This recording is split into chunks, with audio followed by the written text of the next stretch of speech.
Sir ಒಂದು ತಿಂಗಳಲ್ಲಿ ನೀವು ಎಷ್ಟು ಸಂಪಾದನೆ ಮಾಡ್ತೀರಾ? ಒಂದು ತಿಂಗಳಲ್ಲಿ ಮಿನಿಮಮ್ ಒಂದು 30,000 ಸಂಪಾದನೆ ಮಾಡ್ಬೋದು ಅಷ್ಟೇ. ಎಜುಕೇಶನ್ ಇದ್ರೂ ಮಾತ್ರ ಬೆಲೆ, ನೀವು ಎಷ್ಟು ಕೆಲಸ ಮಾಡಿದ್ರು ಬೆಲೆ ಇಲ್ಲ. ರೋಡಲ್ಲಿ ಹೋಗ್ತಾ ಇದ್ರೆ ಒಂದು ಸಡನ್ ಆಗಿ ಹೇಳಿದ್ರೆ ಆಟೋದವ್ರು ಅಂದ್ರೆ ಒಂದು ಕೆಟ್ಟ ಭಾವನೆ ಇದ್ಬಿಟ್ಟಿದೆ ಇವಾಗ. ನೋಡಿ ಇವಾಗ ಜಸ್ಟ್ ಬಂದಿರೋದು, ಊಟನೂ ಮಾಡಿಲ್ಲ, ಇವಾಗ ಜಸ್ಟ್ ಮಸಾಲೆ ಪುರಿ ತಿಂತಾ ಇದೀವಿ. ಸುಮ್ಮನೆ ನಿಂತ್ಕೊಂಡಿದ್ರು ಸಾಕು, ಇಲ್ಲ ಎಲ್ಲರೂ ಒಂದು ಮನೆ ಹತ್ರ ನಿಲ್ಸ್ಕೊಂಡ್ರು ಸಾಕು, ಎದ್ದೋಗಯ್ಯ ಅಂತ ಕರೀತಾರೆ, ಕಳಿಸ್ಬಿಡ್ತಾರೆ. ಆಟೋ ಓಡಿಸ್ಬೇಕು ಅಂತ ಬರ್ತಾರೆ ಕೆಲವೊಬ್ರು, ಇದಾದ್ಮೇಲೆ ಅಂತವ್ರಿಗೋಸ್ಕರ ಏನ್ ಹೇಳಕ್ ಇಷ್ಟಪಡ್ತೀರಾ? ಅವ್ರಿಗೆ ಬನ್ನಿ ಅಂತ ಹೇಳ್ತೀರಾ, ಬರ್ಬೇಡಿ ಅಂತೀರಾ? ಬರಬೇಡಿ ಅಂತ ನಾವೇ ಹೇಳ್ತೀವಿ ಸರ್. ಒಂದು ತಿಂಗಳಿಗೆ ಇದರಿಂದ ಎಷ್ಟು ಸಂಪಾದನೆ ಮಾಡ್ತೀರಾ ನೀವು? ಮಿನಿಮಮ್ ಅಂದ್ರೆ 2,000. ಅವರಿಗೆ ನಾವು ಕೆಲವೊಮ್ಮೆ ಆಗದಿರೋ ಟೈಮಲ್ಲಿ, ಎಮರ್ಜೆನ್ಸಿ ಇರೋ ಟೈಮಲ್ಲಿ ನಾವೇ ಹೋಗೋದು, ಡೋರ್ ಟು ಡೋರ್ ಸ್ಟೆಪ್ ನಾವೇ ಪಿಕಪ್ ಮಾಡ್ಕೊಂಡು ಡ್ರಾಪ್ ಮಾಡ್ತೀವಿ. ಯಾರೋ 100 ಜನದಲ್ಲಿ ಮಾಡೋ ಒಂದು ಕೆಟ್ಟ ಕೆಲಸಕ್ಕೆ ಎಲ್ಲರಿಗೂ ಒಂದು ಆಪಾದನೆ ಅಷ್ಟೇ. ಆಟೋ ಓಡಿಸಿ ಸಂಪಾದನೆ ಮಾಡ್ಬೇಕು ಅಂತ ಅನ್ಕೊಂಡಿರ್ತಾರೆ, ಅಂತವ್ರು ಈ ಫೀಲ್ಡ್ಗೆ ಬರ್ಬೇಕೋ ಬೇಡವೋ? 100ಕ್ಕೆ 1000% ದಯವಿಟ್ಟು ಬರಬೇಡಿ ಸರ್. ಈ ಓಲಾ ಇಂದ, ಊಬರ್ ಇಂದ ಮತ್ತೆ ರ್ಯಾಪಿಡೋ ಇಂದ ನಿಮ್ಗೆ ಏನಾದ್ರು ಪ್ರಾಬ್ಲಮ್ ಆಗ್ತಿದೆಯಾ ಪ್ರತಿದಿನ? ಖಂಡಿತವಾಗ್ಲೂ ಆಗಿದೆ ಸರ್. ಇವಾಗ ಬಿಸ್ನೆಸ್ ಇಲ್ಲ ಇವಾಗ. ಮೇಡಮ್, ತಿಂಗಳಿಗೆ ನೀವು ಎಷ್ಟು ಸಂಪಾದನೆ ಮಾಡ್ತೀರಾ? 12. ಇವತ್ತಿನ ನಾನು ಪ್ರಪಂಚದಲ್ಲಿ ನಡೆಯುವಂತ ಕಷ್ಟ ಸುಖಗಳ ಬಗ್ಗೆ ನಾನು ನಿಮ್ಗೆ ತಿಳಿಸ್ತೇನೆ. ತಿಂಗಳಲ್ಲಿ ನಿಮ್ಗೆ ಎಷ್ಟು ಸ್ಯಾಲ್ರಿ ಬರುತ್ತೆ? ಓಟಿ ಎಲ್ಲ ಮಾಡಿದ್ರೆ ಕಟ್ಟಾಗಿ 14 ಬರುತ್ತೆ. 14 ಒಂದು ವರ್ಷದಲ್ಲಿ ಇಷ್ಟು ಸಂಪಾದನೆ ಮಾಡಿದ್ದೀನಿ ಅಂತಂದ್ರೆ ಇಷ್ಟು ಸಂಪಾದನೆ ಮಾಡಿದ್ರೆ ಒಂದು ವರ್ಷದಲ್ಲಿ? ಒಂದು ವರ್ಷದಲ್ಲಿ ನಮ್ಮ ಖರ್ಚೆಲ್ಲ ಹೋಗ್ತಾ ಚೀಟಿ ಹಾಕೊಂಡ್ರೆ ಒಂದು 1.5 ಉಳಿತೈತೆ ನಮ್ಮ ಅಮೌಂಟ್. ಇದಕ್ಕಿಂತ ಮುಂಚೆ ಮೇಡಮ್ ಬೇರೆ ಏನಾದ್ರು ವರ್ಕ್ ಮಾಡ್ತಿದ್ರಾ? ಇಲ್ಲ ಮೇಡಮ್, ಇಷ್ಟು ಸಂಬಳ ತಗೊಂಡು ನಿಮ್ಗೆ ನಿಮ್ಮ ಮನೆಗೆ ಖರ್ಚಿಗೆ ಎಲ್ಲದಕ್ಕೂ ಸಾಲುತ್ತಾ? ಇಲ್ಲ ಇಲ್ಲ ಥ್ಯಾಂಕ್ ಯು ಮೇಡಮ್. ಒಂದು ತಿಂಗಳಿಗೆ ಇದರಿಂದ ಇಷ್ಟು ಸಂಪಾದನೆ ಮಾಡ್ತೀರಾ ನೀವು? ಮಿನಿಮಮ್ ಅಂದ್ರೆ 2,000. ಈ ಕೆಲಸ ಮಾಡೋದಕ್ಕೆ ನಿಮ್ಗೆ ಇಷ್ಟ ಇದೆಯೋ ಇಲ್ವೋ? ಇದರಿಂದ ನೀವು ವರ್ಷಕ್ಕೆ ಎಷ್ಟು ಸಂಪಾದನೆ ಮಾಡ್ಬೋದು ಅಂದ್ಕೊಂಡಿದ್ದೀರಾ? ಒಂದು 20,000 30,000. ಇದರಲ್ಲಿ ನಿಮಗೆ ಫ್ಯಾಮಿಲಿನ ರನ್ ಮಾಡೋದಕ್ಕೆ, ನಿಮ್ಮ ಫ್ಯಾಮಿಲಿ ರನ್ ಮಾಡೋದಕ್ಕೆ ಈ ಅಮೌಂಟ್ ಸಾಲುತ್ತಾ ನಿಮಗೆ? ನಮ್ಮ ಸರಿ ನಾವು ಅಪ್ಪ ನಾವು ಅಮ್ಮಂದು ಐತಲ್ಲ, ಇದು ಜಸ್ಟ್ ಬ್ಯಾಕಪ್ ಇದೆ. ರೇಷನ್ ಆ ಥರ ಐಟಮ್ಸ್ಗೆ ಇವು. ಏನು ಎಜುಕೇಶನ್ ಮಾಡಿದಾರೆ ನೀವು? ನಾ ಫಸ್ಟ್ PUC ರನ್ನಿಂಗ್ ಅಂತ. ಆಟೋ ಓಡಿಸ್ತೀರಾ ನೀವು? ಹೌದು. ತಿಂಗಳಿಗೆ ನೀವು ಎಷ್ಟು ಸಂಪಾದನೆ ಮಾಡ್ತೀರಾ ಆಟೋದಲ್ಲಿ? ಆಟೋ ಅಲ್ಲಿ ಒಂದು 20,000. ಜೋರಾಗಿ ಮಾತಾಡಿ. 20,000 ಸರ್. 20,000 ಒಂದು ವರ್ಷಕ್ಕೆ. ಇಷ್ಟು ಜಾಸ್ತಿ ಅಮೌಂಟ್ ಮಾಡಿದೀನಿ ಅಂತಂದ್ರೆ ಒಂದು ವರ್ಷದಲ್ಲಿ ನೀವು ಎಷ್ಟು ಅಮೌಂಟ್ ಮಾಡಿದ್ದೀರಾ ಆಟೋ ಓಡಿಸ್ಕೊಂಡು? ಸರ್ ಇವಾಗ ಬಿಸ್ನೆಸ್ ಇಲ್ಲ ಇವಾಗ. ಜಸ್ಟ್ ಬಿಸ್ನೆಸ್ ನಡೀತಾ ಇಲ್ಲ. ಬಟ್ ರ್ಯಾಪಿಡೋ ಇದು ಬಂದ್ಬಿಟ್ಟು ಬಿಸ್ನೆಸ್ ನಡೀತಾ ಇಲ್ಲ ಇವಾಗ. ಏನೋ ಒಂದು ಲಕ್ಷ ಮಾಡ್ಬೋದು ಅಷ್ಟೇ ಒಂದು ವರ್ಷದಲ್ಲಿ. ಏನು ಕೆಲಸ ಮಾಡ್ತೀರಾ ಮೇಡಮ್ ನೀವು? ಟೈಲರ್. ಮೇಡಮ್, ತಿಂಗಳಿಗೆ ನೀವು ಎಷ್ಟು ಸಂಪಾದನೆ ಮಾಡ್ತೀರಾ? 12. ಕಡೆ ಬನ್ನಿ. 12,000. ಮೇಡಮ್, ಒಂದು ವರ್ಷಕ್ಕೆ ಇಷ್ಟು ಸಂಪಾದನೆ ಮಾಡಿದ್ರಿ ಅಂತಂದ್ರೆ ಅತಿ ಹೆಚ್ಚು ಹಣ ಎಷ್ಟು ಸಂಪಾದನೆ ಮಾಡಿದ್ರೆ ಒಂದು ವರ್ಷಕ್ಕೆ? ಅದು ನಾವು ಉಳಿಸಿರ್ತೀವ, ಎಲ್ಲ ಖರ್ಚು ಮಾಡಿರ್ತೀವಿ ತಾನೆ. ಅಂದಾಜು ಎಷ್ಟಿರುತ್ತೆ ಮೇಡಮ್? ಅಂದಾಜು ಒಂದು 20-25 ಸಾವಿರ. 20,000-25,000 ವರ್ಷಕ್ಕೆ ಉಳಿಸ್ತೀರಾ? ವರ್ಷಕ್ಕಲ್ಲ, ಒಂದು 4-5 ತಿಂಗಳು ಉಳಿಸ್ತೀರಾ. ನೀವು ಇದಕ್ಕಿಂತ ಮುಂಚೆ ಏನು ಕೆಲಸ ಮಾಡ್ತಿದ್ರಿ? Water proofing work. ಈ ಫೀಲ್ಡಿಗೆ ಬಂದ್ಮೇಲೆ ನಾನು ಆಟೋ ಫೀಲ್ಡಿಗೆ ಬರಬಾರ್ದಾಗಿತ್ತು, ಆಟೋ ಓಡಿಸಬಾರ್ದಾಗಿತ್ತು ಅಂತ ಅನ್ಸಿದೆ ನಿಮಗೆ? ಇವಾಗ ಜಸ್ಟ್ ಒಂದು ತಿಂಗಳಿಂದ ಓಡಿಸ್ಬಾರ್ದು, ಬೇಡ ಅಂತ ಅನ್ಕೊಂಡಿದೀವಿ. ಇವಾಗ ನಾವೇ ಬಿಟ್ಬಿಡೋಣ ಅಂತ ಇದೀವಿ. ತುಂಬಾ ಕಷ್ಟದಲ್ಲಿ ಬರ್ತಾ ಇದೆ ಇದು.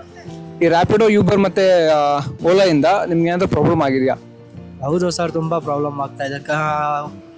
ಒಂದು 20 ಕಿಲೋಮೀಟರ್ಗೆ ಒಂದು 15 ರೂಪೀಸ್ ಕೊಡ್ತಾನೆ. ಅದರಲ್ಲಿ 20 ಕಿಲೋಮೀಟರ್ ಬಂದ್ಬಿಟ್ಟು ತಿರ್ಗಾ ಅಲ್ಲಿಂದ ವಾಪಸ್ ರಿಟರ್ನ್ ನಾನು ಹೋಗ್ಬೇಕು.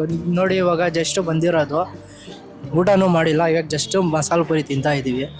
ಇಲ್ಲಿಂದ ತಿರ್ಗಾ ಇಂದ್ರಾನವ್ರು ಹೋಗ್ಬೇಕು. ನಾವು ಇಲ್ಲಿಂದ ಖಾಲಿ ಏನಾದರೂ ಸಿಕ್ಕಿದ್ರೆ ಒಳ್ಳೇದು, ಇಲ್ಲಾಂದ್ರೆ ಖಾಲಿ ಹೋಗ್ತಾ ಇರ್ಬೇಕು.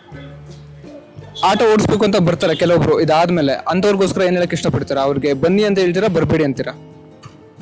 ಬರಬೇಡಿ ಅಂತ ನಾವೇ ಹೇಳ್ತೀವಿ ಸರ್.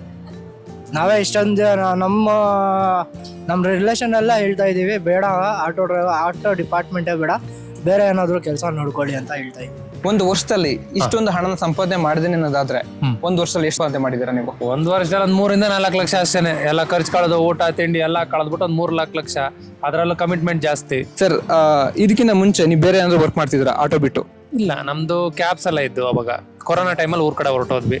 ಅದಾದ್ಮೇಲೆ ಹೊಸ ಗಾಡಿ ತಗೊಂಡಿದ್ದು. ಸರ್, ನೀವು ಆಟೋ ಓಡಿಸ್ತಾ ಇದ್ದೀರಾ, ಇದನ್ನ ನೀವೇನಾದ್ರು ರಿಗ್ರೆಟ್ ಮಾಡ್ತೀರಾ? ನಾನು ಆಟೋ ಓಡಿಸಬಾರ್ದಾಗಿತ್ತು, ನಮ್ ಬೇರೆ ಏನಾದ್ರು ಕೆಲಸ ಮಾಡ್ಬೇಕಾಗಿತ್ತು ಅಂತ ಅನ್ಕೊಳ್ತೀರಾ? ಅನ್ಸುತ್ತೆ ಕೆಲವೊಮ್ಮೆ. ಡ್ಯೂಟಿ ಇಲ್ದೇ ಇದ್ದಾಗ ಒಂದ್ಸತಿ ನೋಡಿದ್ರೆ ಇದೇ ಬೆಟರ್ ಅಂತ ಅನ್ಸುತ್ತೆ. ಯಾರ ಮೇಲೂ ಡಿಪೆಂಡ್ ಇರಲ್ಲ, ಏನಿಲ್ಲ.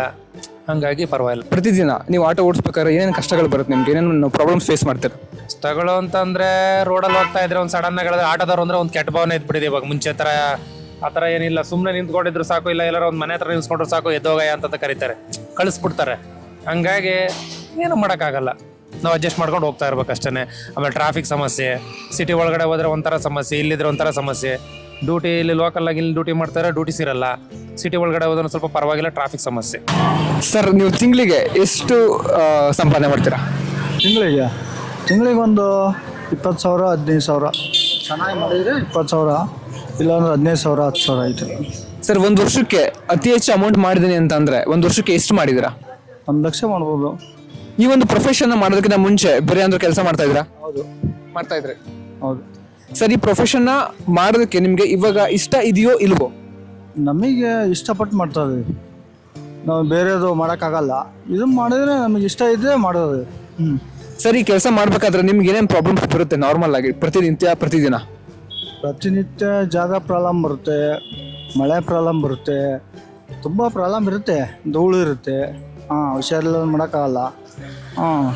ಎಲ್ಲ ಏನಂದರೆ ಕಾಂಪಿಟೇಷನ್ ಜಾಸ್ತಿ. ಇವಾಗ ಕಾಂಪಿಟೇಷನ್ ಹೆಂಗಿದೆ ಅಂತಂದರೆ ಬಿಸ್ನೆಸ್ ಇವತ್ತಿರೋ ನಾಳೆ ಇರೋಲ್ಲ, ನಾಳೆ ಇರೋ ನಾಡ್ದಿರಲ್ಲ, ಆ ಥರ ಒಂದು ಪೊಸಿಷನ್ನು. ಒಂದೇ ಥರ ಇರೋಲ್ಲ ಬಿಸ್ನೆಸ್ ಯಾವತ್ತೂ. ಒಂದು ದಿವಸ ಆಗುತ್ತೆ, ಒಂದು ದಿವಸ ಆಗಲ್ಲ. ಆ ಥರ. ಮೇಡಮ್ ಇದಕ್ಕಿಂತ ಮುಂಚೆ ಬೇರೆ ಏನಾದ್ರು ಕೆಲಸ ಮಾಡ್ತಿದ್ರಾ ನೀವು? ಇಲ್ಲ, ಏನು ಕೆಲಸ ಮಾಡಿಲ್ಲ. ಮೇಡಮ್ ಈ ಒಂದು ಕೆಲಸಕ್ಕೆ ಬಂದಿರೋದಕ್ಕೆ ನಿಮ್ಗೆ ಇಷ್ಟ ಇದೆಯೋ ಇಲ್ವೋ ಈ ಕೆಲಸ ಮಾಡೋದಕ್ಕೆ? ಇಷ್ಟ ಇದೆ. ಇಷ್ಟ ಇದೆ. ಮೇಡಮ್ ನೀವು ಬರ್ತಿರೋ ಸಂಬಳದಲ್ಲಿ ನಿಮ್ಮ ಲೈಫ್ನ ನಡೆಸೋದಕ್ಕೆ ಆಗ್ತಿದೆಯೋ ಇಲ್ವೋ? ಆಗ್ತಾ ಇದೆ. ಆಗ್ತಾ ಇದೆ. ಮೇಡಮ್ ನೀವು ಟೈಲರ್ ಅಂತ ಅಂದ್ರಿ, ನೀವೊಂದು ಕೆಲಸ ಮಾಡೋ ಜಾಗದಲ್ಲಿ ಯಾವ ರೀತಿಯಾದ ಪ್ರಾಬ್ಲಮ್ಗಳನ್ನ ಸಮಸ್ಯೆಗಳನ್ನ ನೀವು ಫೇಸ್ ಮಾಡ್ತೀರಾ? ಯಾವ ರೀತಿನೂ ಇಲ್ಲ, ಅಷ್ಟೊಂದೇನು ಪ್ರಾಬ್ಲಮ್ ಏನು ಜಾಸ್ತಿ ಇಲ್ಲ, ಏನಿಲ್ಲ ಅಷ್ಟು. ಹೊಸದಾಗಿ ಏನಾದ್ರು ಕೆಲ್ಸಕ್ಕೆ ಬಂದ್ರೆ ನಿಮ್ಗೆ ಏನಾದ್ರು ಪ್ರಾಬ್ಲಮ್ ಆಗುತ್ತಾ? ಇಲ್ಲ, ಇನ್ನ ಹೇಳ್ಕೊಡ್ತೀವಿ, ಪ್ರಾಬ್ಲಮ್ ಆಗಲ್ಲ. ರೆಸ್ಪೆಕ್ಟ್ ಕೊಡಲ್ಲ ನಮಗೆ ಆಟೋದವ್ರಿಗೆ ಅಂತ ಹೇಳಿದ್ರೆ, ಅಂಥವ್ರಿಗೋಸ್ಕರ ನೀವೇನು ಹೇಳಕ್ ಇಷ್ಟಪಡ್ತೀರಾ? ಖಂಡಿತ. ಯಾಕಪ್ಪ ಅಂತಂದ್ರೆ ಅವರಿಗೆ ನಾವು ಕೆಲವೊಮ್ಮೆ ಆಗದಿರೋ ಟೈಮಲ್ಲಿ, ಎಮರ್ಜೆನ್ಸಿ ಇರೋ ಟೈಮಲ್ಲಿ ನಾವೇ ಹೋಗೋದು. ಡೋರ್ ಟು ಡೋರ್ ಸ್ಟೆಪ್ ನಾವೇ ಪಿಕಪ್ ಮಾಡ್ಕೊಂಡು ಡ್ರಾಪ್ ಮಾಡ್ತೀವಿ. ಯಾರೋ 100 ಜನದಲ್ಲಿ ಮಾಡೋ ಒಂದು ಕೆಟ್ಟ ಕೆಲಸಕ್ಕೆ ಎಲ್ಲರಿಗೂ ಒಂದು ಆಪಾದನೆ ಅಷ್ಟೇ. ಮುಂದೆ ಎಷ್ಟೋ ಜನ ಆಟೋ ಓಡಿಸ್ಬೇಕು ಅಂತ ಅನ್ಕೊಂಡಿರ್ತಾರೆ, ಆಟೋ ಓಡಿಸಿ ಸಂಪಾದನೆ ಮಾಡ್ಬೇಕು ಅಂತ ಅನ್ಕೊಂಡಿರ್ತಾರೆ. ಅಂಥವ್ರು ಈ ಫೀಲ್ಡ್ಗೆ ಬರಬೇಕೋ ಬೇಡವೋ? 100ಕ್ಕೆ 1000% ದಯವಿಟ್ಟು ಬರಬೇಡಿ. ಯಾಕಪ್ಪ ಅಂದರೆ ನಂದು 25 ವರ್ಷದ journey driving department. First cabs ಎಲ್ಲ ಇತ್ತು, ಸಣ್ಣ ಪುಟ್ಟ ಬಾರಿಂದ ಹಿಡಿದು ಸಣ್ಣ ಪುಟ್ಟ ಕೆಲಸದಿಂದ ಹಿಡಿದು ಒಂದು ಕ್ಯಾಬ್ ಒಂದು ತೊಗೊಂಡು ಮೇಂಟೆನೆನ್ಸ್ ಮಾಡ್ಕೊಂಡು IT BT ಎಲ್ಲ ಕೆಲಸ ಮಾಡ್ಕೊಂಡಿದ್ದೆ. ಮಾಮೂಲಿ ಗೊತ್ತಲ್ಲ ನಿಮಗೆ, ಅಟ್ಯಾಚ್ ಮಾಡಿಕೊಂಡು ಅದರಲ್ಲೂ 0 ಬಂದಿದ್ದು. ಯಾವುದೋ ಓಲಾ ಓಬರ್ ಅಂತ ಬಂತು, ಇದರಲ್ಲೂ 0.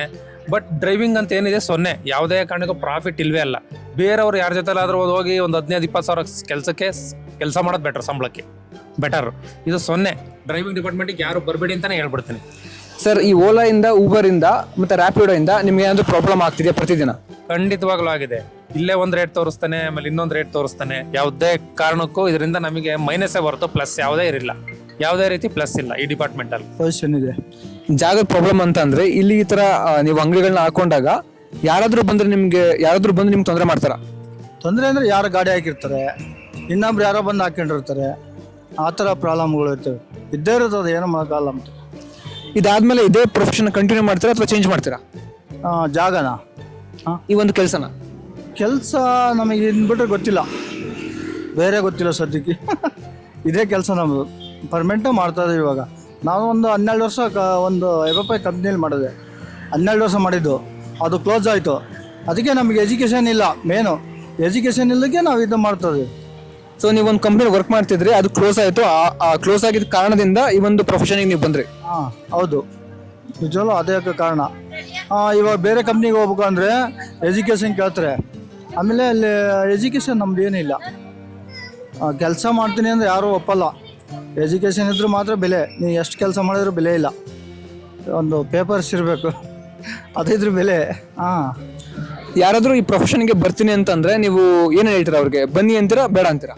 ಇಲ್ಲ, ಅವ್ರ ಇಷ್ಟ. ಅದು ಮಾಡ್ತೀನಿ ಅನ್ನೋದ್ರೆ ಬರ್ಬೋದು, ಅದಕ್ಕೇನು ಬೇಡ ಅಂತ ಹೇಳೋಕ್ಕಾಗಲ್ಲ. ಅವರು ಬೇರೆ ಕಡೆಗೆ ಹೋಗಿ ಮಾಡೋಕ್ಕಾಗಲ್ಲ, ನಾ ಇದನ್ನ ಮಾಡಿರ್ತೀನಿ ಅಂದರೆ ಬರ್ಬೋದು, ಏನು ತೊಂದರೆ ಇಲ್ಲ, ಮಾಡ್ಬೋದು. ಯಾರು ಬೇಕಾದ್ರೂ ಮಾಡ್ಬೋದು, ಎಲ್ಲಿ ಬೇಕಾದ್ರೂ ಮಾಡ್ಬೋದು, ಏನು ಬೇಕಾದ್ರೂ ಮಾಡ್ಬೋದು. ಸರ್ ಈ ಒಂದು ಕೆಲಸ ಮಾಡ್ತಿರೋದ್ರಿಂದ ನಿಮಗೆ ಬರ್ತಿದೆಯಲ್ಲ ಲಾಭ, ಅದರಿಂದ ನಿಮ್ಮ ಜೀವನ ಆರಾಮಾಗಿ ಸಾಗ್ತಿದ್ಯಾ ಅಥವಾ ಕಷ್ಟಗಳಿದ್ಯಾ?